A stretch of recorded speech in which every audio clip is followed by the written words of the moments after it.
Hey guys, it's your boy Densuo, the king of salts. Here with a video for the Guncannon Detector, which just came out recently. Comes in at level 1 and level 2. I did pick up the level 2 with the half roll, so we're gonna go ahead and talk about it.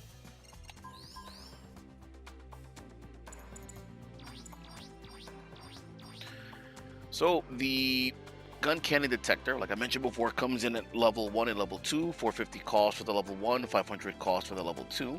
It is ground only and does come with ground compatibility, and it is a 15-second and 17-second respawn time for the level 1 and 2 respectively.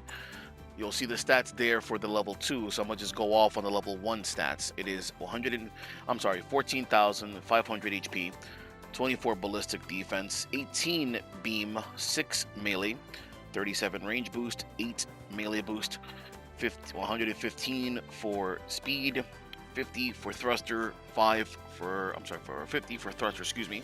For slots, you have 5 slots close range, 13 medium, and 14 long range. You'll see them there on your screen for the level 2. And then for the enhancements, you have the level 1, I believe, finishes at 1680 in total for enhancements. You get them there, you get 690 for the 100 HP, 1390 for slots, 1690 for beam defense, and 1990 for melee defense. It's pretty nice that you get it for the second enhancement for the slots, but it's still going to take you a bit. Moving on from there, we're going to talk about the skills. Skills are the same across the board, regardless of level. You have high performance scope level 2, 400 meter range for the radar. Level 2 scope, so times 5 zoom. Observational data link, if you're alive and you have enemies on your radar, your team sees their HP. Frontline support system level 2, 10% cooldown reduction for respawn, it stacks. Scouting parallel processing device, while you are scoped in, you can see your radar. Stabilization device, when you are crouching, you are less likely to stagger, but you cannot tackle.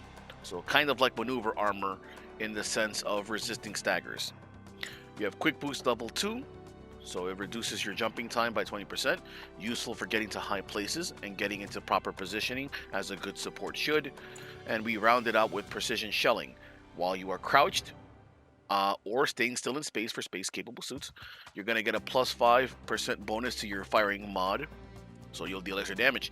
Clearly, with the combination of this and stabilization device, they kind of want you to crouch when you're taking your shots. Moving on from there, we're going to go ahead and talk about the weapons, because we're looking to be quick with this video, keep it nice and concise. You have the beam rifle, the Guncannon Detector beam rifle. Does come with a grenade launcher attachment.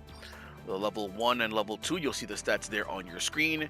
As typical for beam weapons, what is improved is its power and range per level with a heat rate of 85. This weapon takes 1 second to arm. You have 3.5 seconds between shots. However, to prevent an overheat, the time to wait is actually 7.4 seconds. So consider that your time between shots so that you don't overheat your weapon, because overheating is bad. If you do overheat, however, it is 13 seconds to recover. Untuned, of course. This weapon staggers on hit. Next, we have the enhanced punch. There you see the difference, 1400, 1500. Nothing special, not really going to be doing it much. Next, we're going to move on to the meat and potatoes of this suit. The beam cannon times 2. This weapon comes in at, excuse me. This weapon comes in at 1100 power for the level 1 and then 1155 for the level 2. Not much of a difference. Excuse me. The range and heat are not changed between levels. It is 600 range and then 90 heat.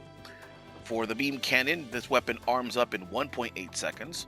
It is 4.8 seconds between shots. However, to prevent overheating, you're going to be waiting 8.2 seconds so that you don't overheat. If you do overheat, however, it is 25 seconds for recovery. And of course, when you shoot, you do fire 2 shots. So that's pretty good damage. I'm going to show you the shot speed when we go take it to the field. Next, we have the head-mounted Vulcans modified. It is 70 damage for the level 1 and 73 for the level 2. Range and ammo is the same, 150 range, 60 ammo, decent rate of fire, the ASL that you expect from the head Vulcans. Other than that, nothing special. You could fire it while boosting, that's the only thing that's unique to the weapon. The beam rifle, by the way, you can fire this while moving, this you have to stop to shoot. Next, we're going to talk about the shoulder beam. Sorry, before I forget. I don't know if I mentioned it, but I'm going to say it again. The beam cannon arms up in 1.8 seconds. Be aware of that. The shoulder beam gun, it arms up in just about under a second. This weapon comes in at 130 power for the level 1, 136 for the level 2, has a pretty good range of 300, and then 15 heat. This weapon is rapid fire capable and can be fired while you are moving. This weapon, you can fire 7 shots maximum without overheating. If you fire an 8th shot, it will overheat. If you do overheat, it takes 13 seconds to recover. An important thing to note about this weapon will not stagger. Alright, again, this weapon does not stagger. This weapon, however, can be fired while walking. I don't remember if it'll do it while boosting, but we'll check it later. Last but not least, we have the grenade launcher attachment for the beam rifle. It is, works just like any other beam rifle or machine gun that has a grenade mounted attachment to it. Not much of a blast radius, but it can stagger. And it is 800 power for the level 1, 840 for the level 2. As you can see on screen, 150 range, only one shot before reloading. And it is a reload time of 15 seconds to reload. Weapon arms up in about 1.2 seconds. That rounds out this suit's abilities. I'm not sure yet what I'm going to do for this suit as far as parts just yet. And even then, that's opinion based anyway, so I'll leave that to you. But as you can see, it comes in with a very good range modifier already, so you should seriously consider part breakers, especially because of the fact that this suit comes in with not 1 but 2 stunners. You should have no issues comboing the beam rifle or the beam cannon or the grenade attachment into its shoulder beam gun. So I think part breakers is a no-brainer. And by part breaker, I am referring to the database link parts. You should seriously consider the database link parts on this suit, in my opinion. Let's go to the field.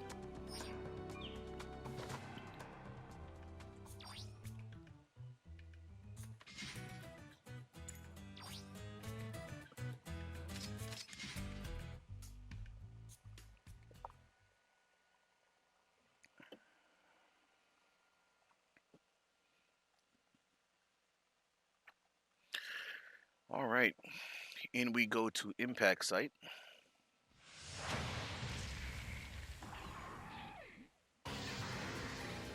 Movement speed isn't half bad on this suit if you ask me, which is great for a support. It's definitely a positive. And I forgot to switch to parts it. Now, yes, I did. Rip me. Anyway, it doesn't matter. So the beam weapon, right? You can't fire this while boosting. You can only walk with it. It does have an ASL, but it's negligible. Don't even rely on it. As you can see right there, you can dump your entire stock of energy on that weapon and it will not stagger, unfortunately.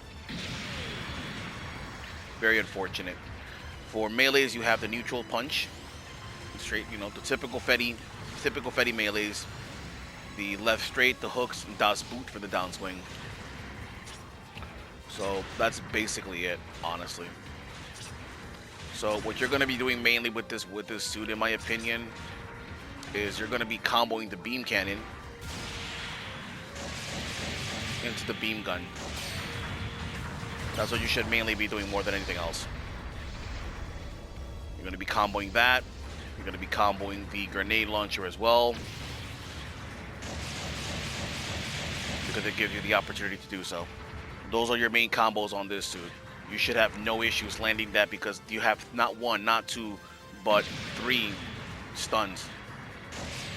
So there's no reason for you not to be stunning. Or excuse me, not to be landing that combo. So I seriously recommend on your quick swap that you have your the shoulder beam gun in one of these slots, and then you have the rest of your weapons there to round it out. And basically just whenever your beam gun is ready, look to combo. Otherwise, you're going to be poking with your beam cannon because it has the most range. And then otherwise, you'll have your beam rifle for self-defense, for interrupting, etc., etc. But you have a lot of combo opportunity with this suit. You have a lot of self-defense options because of the fact that you have 3 stuns and it's agile. I think this suit personally is going to be really, really good. This is definitely a strong suit in my opinion. Again, 3 stuns, decent mobility for, pretty good mobility for a support. Again, 3 stuns. You got damage boosting. You got damage boosts if you take the time to pick your shots. You have a, you have a zoom. You have all the skills that supports want with observational data links so the teams can see HP, cooldown reduction on respawns. This is a good suit. I don't see any reason why this suit won't do well. The only thing that's unfortunate is that we kind of probably wanted this one to be a little higher. I would have preferred this to be a 550 suit because we kind of need a little more in the 550 range, because right now it's what? Gilgoog J and GP02 MLRS. But we'll see what happens. At least you know that level 3 will get up there. But yeah, solid suit. If you're pulling for this suit, good luck. I do hope you get it and that you enjoy it. And that covers everything for this suit. It's a solid suit in my opinion. Don't know if it's going to be meta defining, but I think for sure it will be a solid suit. So yeah, that covers that. Look forward to more in the future. Sigxion.